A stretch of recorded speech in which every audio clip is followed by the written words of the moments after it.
Hey everyone, and welcome back to History of the Ancient World.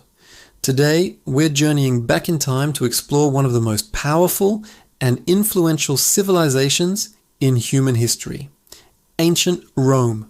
From a small city-state on the Italian peninsula to a sprawling empire that stretched across 3 continents, Rome's legacy is all around us. It's in our languages, our laws, our architecture, and even our political systems. So, how did this happen? How did a tiny settlement, founded, according to legend, by 2 brothers raised by a she-wolf, rise to dominate the known world for centuries? That's the epic story we're diving into today. Let's start at the very beginning. The traditional date for the founding of Rome is 753 BC. The famous legend tells of Romulus and Remus, twin sons of the war god Mars, who were abandoned and then miraculously suckled by a she-wolf. After growing up, they decided to build a city, but a fierce argument led to Romulus killing his brother and naming the city after himself, Rome.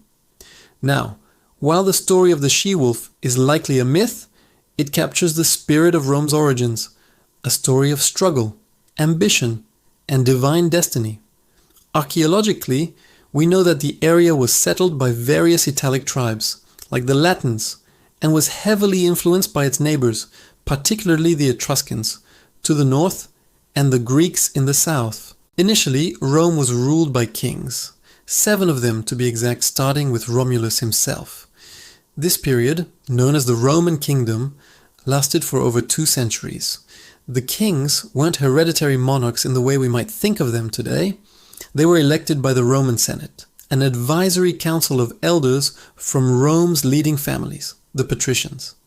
These early kings laid the groundwork for Roman society, establishing religious customs, building foundational infrastructure like the Great Sewer, the Cloaca Maxima, and organizing the military. But the Romans grew tired of absolute rule. The last king, Tarquin the Proud, was a tyrant, and his overthrow in 509 BC marked a pivotal moment. The Romans swore an oath to never again be ruled by a king. This event ushered in a brand new era, the Roman Republic. The Roman Republic was a radical idea for its time. Power was now supposed to be shared. Instead of a king, the Republic was led by 2 consuls, elected annually, who held equal power. This was designed to prevent any one person from becoming too powerful. The Senate, once just an advisory body, gained immense influence, controlling state finances and foreign policy. But this new republic wasn't exactly a democracy for everyone. For the first 200 years, it was dominated by a struggle between 2 social classes: the patricians, who were the wealthy, land-owning aristocracy, and the plebeians, who were the common people, farmers, merchants, and artisans. The plebeians had to fight, sometimes by going on strike and refusing to serve in the army to gain political rights.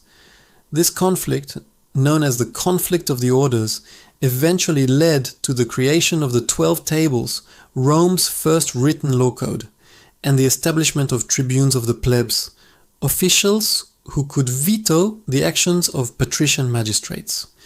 This struggle shaped the very fabric of Roman politics. While Rome was figuring out its internal politics, it was also expanding. And I mean, expanding aggressively. For centuries, the Republic was in a near constant state of war. First, it conquered its immediate neighbors in Italy. Then, it set its sights on the Mediterranean. The biggest challenge came from Carthage, a powerful maritime empire based in modern-day Tunisia. Rome and Carthage fought 3 massive wars, known as the Punic Wars, over more than 100 years. These wars were brutal and tested Rome to its absolute limits. They gave us legendary figures like the Carthaginian general Hannibal, who famously marched his army, complete with war elephants, over the Alps to attack Italy. Despite devastating losses, Rome's resilience was incredible. They just refused to give up. After finally defeating Carthage, Rome was the undisputed master of the Western Mediterranean. They then turned east, conquering Greece, Macedon, and parts of Asia Minor. By the 1st century BC, the Roman Republic controlled a vast territory. But this incredible success brought huge problems.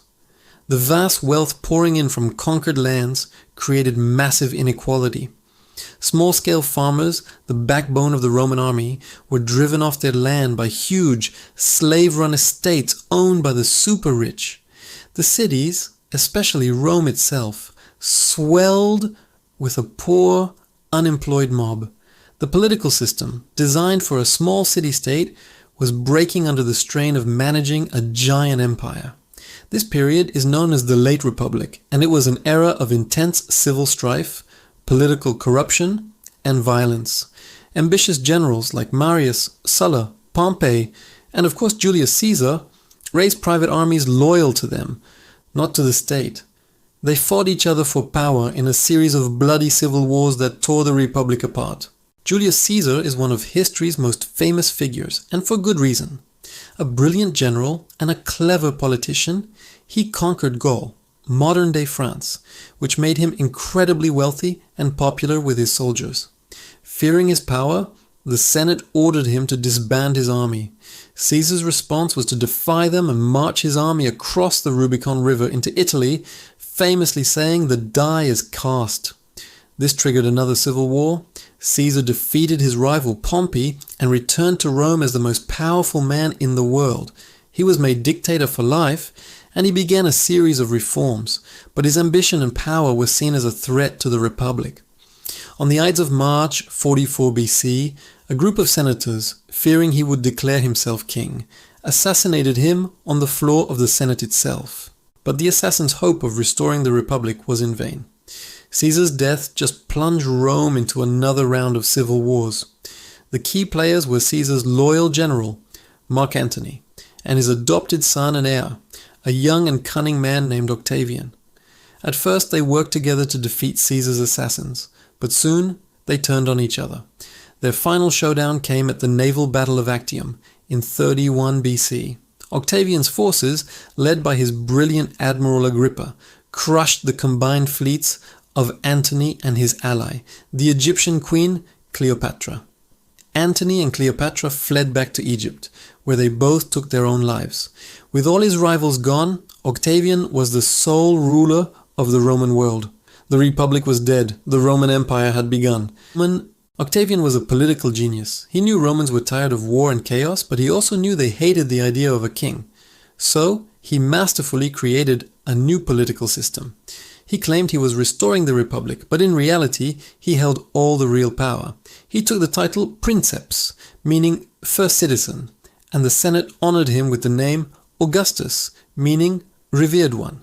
And so he became the first Roman emperor, Emperor Augustus. His long reign from 27 BC to 14 AD ushered in an unprecedented era of peace and prosperity known as the Pax Romana, the Roman peace.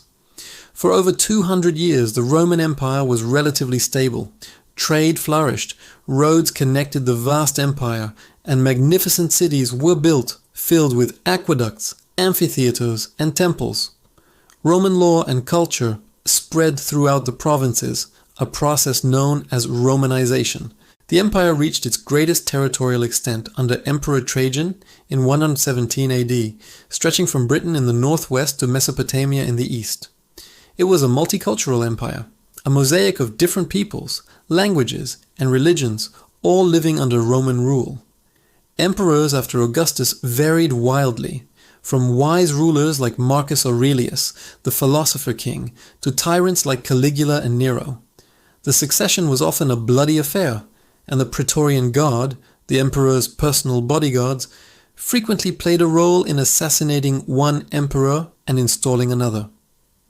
Despite this political instability at the very top, the vast machinery of the empire, the bureaucracy, the legions, the provincial governors, kept things running relatively smoothly for a long time. Life for the average person in the provinces probably didn't change much from one emperor to the next. However, from the 3rd century AD onwards, the empire began to face serious challenges. This period is known as the crisis of the 3rd century. The empire was hit by a perfect storm of problems. Constant civil wars as generals fought for the throne, barbarian invasions along the frontiers, economic collapse due to debased currency and hyperinflation and widespread plague. The empire nearly fell apart. It was saved by a series of strong military emperors like Aurelian and Diocletian. Diocletian in particular made a radical change. He decided the empire was too big for one man to rule and divided it into a western and an eastern half, with a co-emperor for each part. This system was called the Tetrarchy, or Rule of Four. He also massively reformed the military and the bureaucracy. Another momentous change was on the horizon. In the early 4th century, Emperor Constantine the Great came to power. He ended the persecution of Christians and, in 313 AD, issued the Edict of Milan, granting religious tolerance throughout the empire. Christianity, once a persecuted sect, would go on to become the state religion of the empire. Constantine also moved the capital of the empire from Rome to a new city he built, Constantinople, located at a strategic crossroads between Europe and Asia.